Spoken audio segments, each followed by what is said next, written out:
Na. Lah, ASB. Sikat yun ah. Oh, ASB! ASB! Ano? Mga idol ko kayo. Okay. Di ba kayo yung mga sikat? Ito, pamirinda nyo, pamirinda. Ito? Oh, Ano to? 1K. OMG, 1K? Oh my gosh, sa'yo na to eh. Pangmirinda nyo yan. Bakit mo kami binibigyan ng 1K? Eh, rich kid naman kami. Kaya nga namin yung sarili namin eh. Hindi nga kami humihingi sa magulang namin eh. Kasi rich kid kami. Tsaka yung 1K, hindi yan kasya sa amin eh. Kasi pang Starbucks pa lang eh. Kulang na yan eh.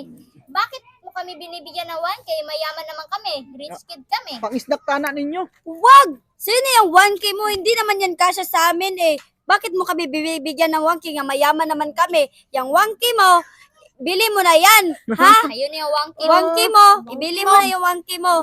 Hindi mo kami dapat bigyan Ano, yan. binibigyan mo kami ng 1K? Ang dami-dami na nga namin pera kasi mayaman kami. Naglisod na nga kami. Saan namin yun ibubutang? Tapos dumadagdag-dagdag ka pa ng 1K mo? So sorry. Bakit mo kami bibigyan na hindi naman kami nang lilimos? Marami kaya kaming pera. Alam mo ba saan namin nilalagay yung pera namin?